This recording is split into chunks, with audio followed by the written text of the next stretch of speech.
All right, Black Goose TV family, what's good with it? I'm coming at you with some more Devin Haney and George Kambosos news. As you guys should already know, obviously the fight between Kambosos and Haney is happening. It's happening on June 5th. It's happening in Melbourne, Australia.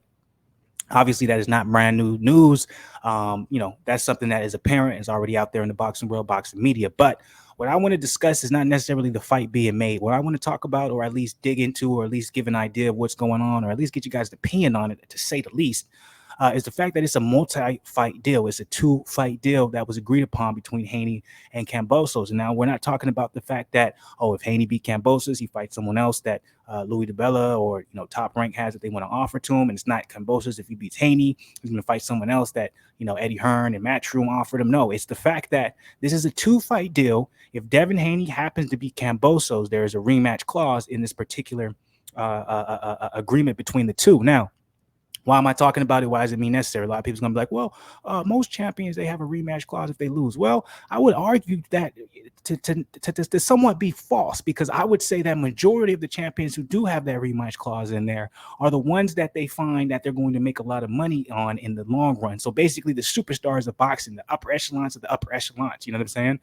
Excuse me, the Canelos of the world, the Jamal Charlos, David Benavidez, Artur Beterbiev, Anthony Joshua's, Tyson Fury's. Like, these guys on these levels of stardom in boxing are the ones who usually have a rematch clause, if they lose, because obviously they want to make sure that they do not lose that chance at making as much money as possible with what they tend to seem as the biggest star in that particular weight division. Now, is that always the case? No, obviously we will see some cases where maybe the lower level stars or someone that is not as known or as prominent, outside of the hardcore boxing fans, where they do get a rematch because they see the potential. In this particular fight, it must be like that for Kambosos, or it must not. Whatever the case may be, my guy has a rematch clause in place, and that is very interesting to me, especially if we look at a fight between Haney and Kambosos, where a lot of people are leaning toward Haney to just wipe the floor with Kambosos, but a lot of people thought Teofimo Lopez would beat Kambosos easy. So we never know what's going to happen, but I just think that is a very interesting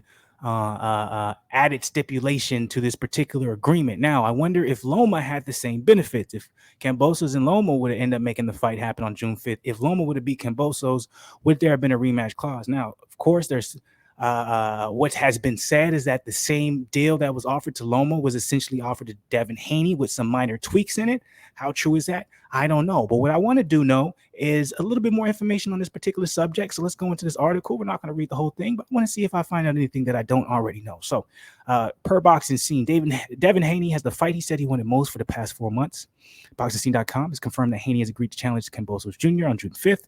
135-pound title fight, which barred a draw and no contest, will crown boxing's first fully unified lightweight champion in the four-belt era. As part of Haney's agreement with Louis DeBella, Kambosos' promoter, and Bob Arum's Top Rank Inc., which is an exclusive content agreement with ESPN.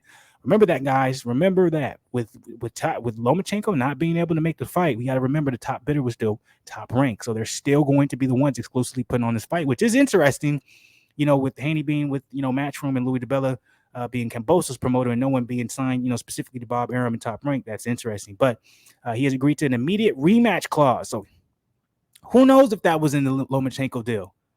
It seems like that might have been something that was added, because I think they think there's bigger money in Loma versus Kambosos than Kambosos versus Devin Haney, or Devin Haney versus Loma. You see what I'm saying? That's just my speculation. So he has agreed to an immediate rematch clause that would obligate him to box Kambosos again in Australia. So both of the fights will be in Kambosos' hometown. It's not like one's in Australia, the other one would be in the U.S. He has to fight. So anybody who's trying to talk shit about Haney, this young man is different breed, man. So if Haney wins their upcoming bout, remains a lightweight. If Haney were to defeat Kambosos in a back-to-back bouts, 23-year-old Las Vegas resident could then face Vasily Lomachenko, which we know what would happen. That would be the case in what would be an ESPN pay-per-view event. So that's basically the details of the reported deal.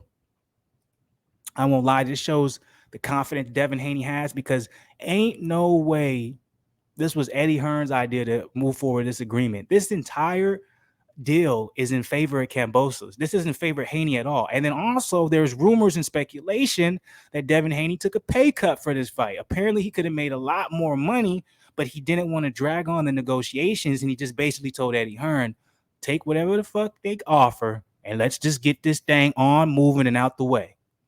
I got nothing but respect for Devin Haney. If any of that is true, I still have massive amount of respect for George Kambosos.